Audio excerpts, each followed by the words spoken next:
Hi everybody. सो आज के article को हम डिस्कस करने जा रहे हैं, that is about purchasing managers index. So ये आर्टिकल आप देख सकते हैं, ये मिंट के पेज नंबर 2 पे था। सो इसमें हम बेसिकली पहले स्टैटिक कॉन्सेप्ट को समझेंगे कि पीएमआई होता क्या है, एंड वीडियो के लास्ट में फिर हम आर्टिकल पे आएंगे कि इसमें क्या क्या बातें लिखी हैं एंड उनको कैसे कॉम्प्रिहेंड करना है।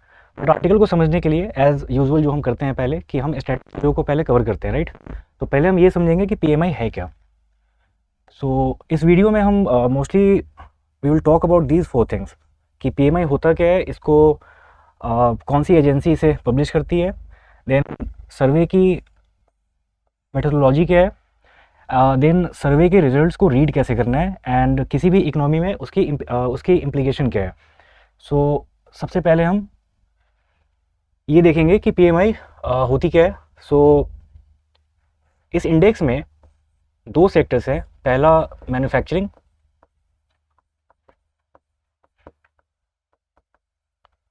दूसरा सर्विस। सो इन 2 सेक्टर्स के डेटा को पीएमआई कैप्चर करता है। सो अभी जो आज की आर्टिकल है that is about manufacturing sector, ठीक है। सर्विसेज सेक्टर की डेटा अभी कुछ दिन बाद आएगी, एंड इसकी फ्रीक्वेंसी मंथली होती है, ये आपको हर मंथ के बिगनिंग में मिलेगा। देन ये सर्वे किया जाता है जिसमें एक तो पहले क्वेश्चनेयर प्रिपेयर होती है जिसको भेजा जाता है अराउंड 400 कंपनीज मैन्युफैक्चरिंग सेक्टर से, जिसकी की इकोनॉमी जीडीपी में जिसकी कंट्रीब्यूशन ज़्यादा हो। तो जैसे टॉप से आपने उठा लिए 400 कंपनीज, एंड उनके मैनेजर्स को ये क्वेश्चनेयर भेजी जाती है, एंड जो उनका रिस्पॉन्स आता है वो रिस्पॉन्सेज कलेक्ट करके फिर वो रिजल्ट्स प्रिपेयर करते हैं। इसके थीम को हम देखेंगे कि सर्वे में जो जैसे मैंने बताया कि क्वेश्चनेयर्स भेजे जाते हैं, राइट। तो उसकी थीम होती है जितने भी रिस्पोंडेंट्स हैं उनको 4-5 कैटेगरीज में ऐसे क्वेश्चंस भेजे जाते हैं। तो सबसे पहले पूरे world globally there are 3 institutes हम से करते हैं। जैसे इंडिया के कॉन्टेक्स्ट में अगर हम बात करें तो आईएचएस मार्केट, जो कि लंदन बेस्ड एक कंपनी है, वो इस डेटा को कंपाइल करती है। लाइकवाइज अगर आप एशियान कंट्रीज़ को तो वहाँ पे ये काम Singapore institute of purchasing and materials management, ये उनका काम है। देन अगर हम यूएस और कनाडा की बात करें तो वहाँ पे ISM institute for supply management, ये पीएमआई के डेटा को कंपाइल करता है।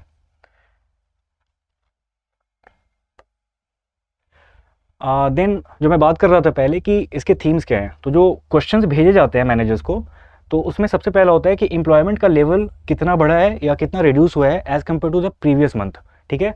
मैंने आपको ये भी बताया कि इसकी फ्रिक्वेंसी मंथली होती है, तो ये हर मंथ में इसकी डेटा कंपाइल की जाती है। तो सपोज़ कि सितंबर के मंथ में अगर एम्प्लॉयमेंट लेवल रिड्यूस हुआ होगा, ठीक है, ज़्यादा लोगों ने नौकरियाँ छोड़ी होंगी, या एम्प्लॉयमेंट लेवल ऐसे अगर हम परसेंटेज की बात करें तो वो अगर अक्टूबर में ज़्यादा है तो इससे रिलेटेड जितने भी क्वेश्चंस हैं वो ये इंडिकेट करेंगे कि इकोनॉमी में एम्प्लॉयमेंट लेवल बढ़ी है। देन न्यू ऑर्डर्स, जितने भी मैनेजर्स हैं तो वो जिस भी कंपनी के हैं तो वहाँ पे ये देखा जाएगा कि वो पार्टिकुलर कंपनी ने कितने न्यू ऑर्डर लिए हैं अपने अपने क्लाइंट से। देन प्रोडक्शन की लेवल बढ़ी है या फिर घटी है, और इन्वेंट्री लेवल कितनी है, वो पहले से ज़्यादा है या पहले से कम है, ठीक है। तो ये सारी चीज़ें देखी जाती है। उसमें क्वेश्चंस ऐसे फ्रेम किए जाते हैं कि वो इन 5 थीम्स को कैप्चर करे, और उसके बाद जो आपको डेटा मिलता है so that gives you an indication कि which way the economy is heading towards. और सप्लायर डिलीवरीज इसलिए भी बहुत इंपॉर्टेंट है बिकॉज जैसे सपोज़ कि आपको कोई गुड्स ऐसे मैन्युफैक्चर करनी है तो आपको रॉ मटेरियल्स चाहिए, राइट। तो सप्लायर्स के साथ आपकी जो भी डील हो रही है, सप्लायर्स के साथ आपके जो बिजनेस रिलेशंस हैं, अगर आपने उनको ज़्यादा सप्लाई के लिए आपने उनको ज़्यादा ऑर्डर दिया है तो दैट इंडिकेट्स कि आप शायद प्रोडक्शन बहुत ज़्यादा करना चाह रहे हैं, राइट। सो इन 5 थीम्स को कैप्चर करके फिर जो डेटा आता है तो वो एक ओवरऑल इकोनॉमी के बारे में बता पाता है हमें अच्छे से मैन्युफैक्चरिंग सेक्टर में कि इकोनॉमी की अभी पोजीशन कैसी है एंड ये किस वे में हेडेड है आगे के लिए। ओके, तो अब हम देखेंगे कि एक बार जब रिजल्ट्स आ गए, सपोज कि पीएमआई डेटा हम देख रहे हैं, ठीक है, कुछ इसका फिगर होगा, लाइक जो क्वेश्चंस होते हैं वो बहुत ही क्वालिटेटिव होते हैं नेचर में। उसमें रिस्पांस ऐसे लिया जाता है बस कि जैसे मैंने बोला था आपको कि एम्प्लॉयमेंट लेवल बढ़ा है या घटा है या सेम है, ठीक है। अब इसका आंसर बहुत ही क्वालिटेटिव होगा, इसमें कोई नंबर्स इन्वॉल्व नहीं है, राइट। लेकिन ये रिस्पॉन्सेज लेने के बाद फिर ये देखा जाता है कि अगर हम पिछले मंथ से कंपेयर करें तो अभी सिचुएशन कैसी है, बेटर है या वर्स है या सेम है, राइट। तो वो सब कैप्चर करने के बाद इसको एक स्कोर असाइन किया जाता है। तो वो स्कोर मूव करेगा, लाइक उसकी जो रेंज होती है वो होती है 0 से 100 के बीच में। सो 0 बहुत ही अनफेवरेबल सिचुएशन है, ये कोई नहीं चाहेगा क्योंकि ये सबसे लोएस्ट होता है।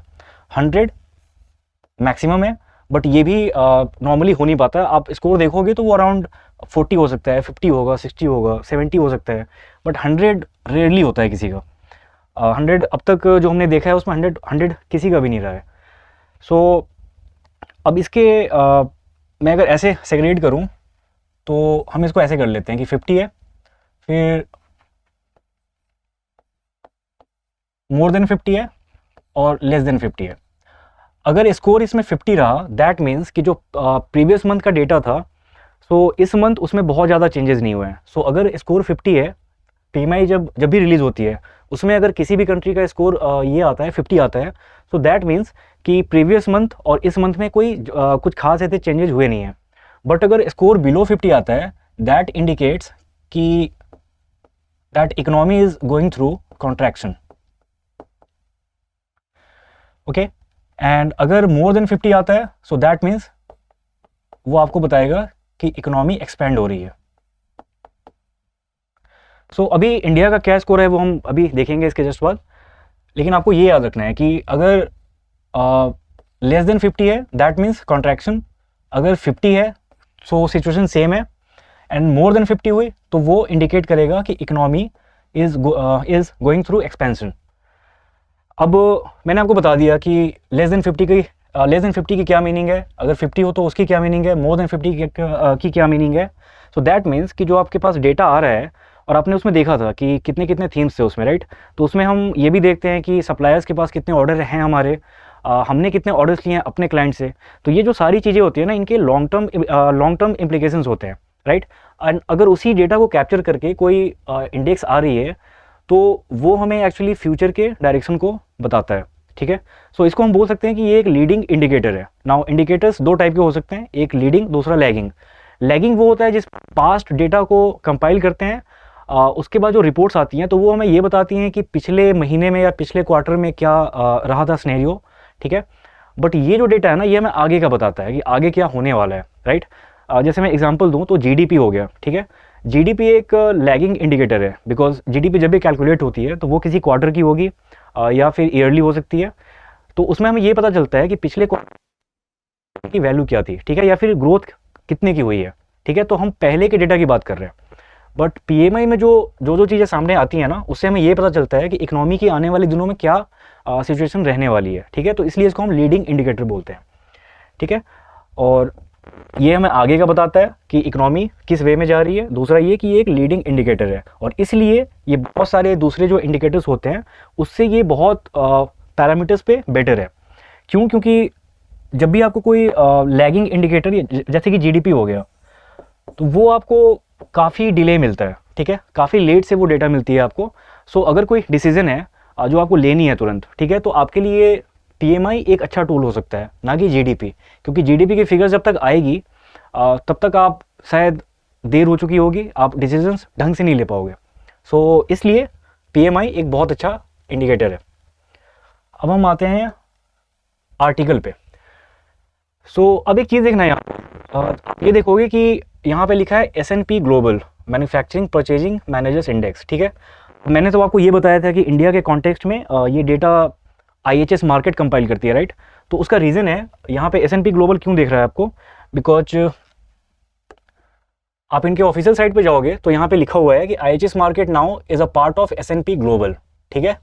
तो अब ये डेटा PMI इंडेक्स जब भी आएगी तो आपको वहाँ पे IHS मार्केट नहीं मिलेगा, आपको वहाँ पे S&P ग्लोबल का नाम मिलेगा। देन यहाँ पे आप देख पाओगे कि जो फिगर आया है उसमें PMI अक्टूबर के लिए 55.3 है, ठीक है। सो अब आप एक बार रिकॉल करो मैंने आपको क्या बताया था, थोड़ा पीछे चलते हैं। मैंने आपको ये बताया था कि अगर 50 से ज़्यादा हो दैट मीन्स कि economy is going through expansion, ठीक है। सो 55.3 है, दैट मीन्स कि सितंबर के कंपैरिजन में, सितंबर में जो भी डेटा था तो इकोनॉमिक एक्टिविटीज़ अभी बढ़ी हैं, ठीक है। तो ये एक हमारे लिए फेवरेबल सिचुएशन है। यही अगर मान लो 50 से कम होती, ये 45 होती, ठीक है, या 48 होती, तो हम बोल सकते थे कि हमारी इकोनॉमी थोड़ी सी कॉन्ट्रैक्ट हुई है, ठीक है। सितंबर में ये फिगर था 55.1, जो कि बढ़ के अभी 55.3 हो गया है। देन इसमें ये बात भी बोली गई है कि for the 7th month in a row, मतलब ये जो फिगर है PMI इंडेक्स है, ऐसा नहीं है कि ये सिर्फ इस बार बढ़ा है या फिर सितंबर में मोर देन 50 था।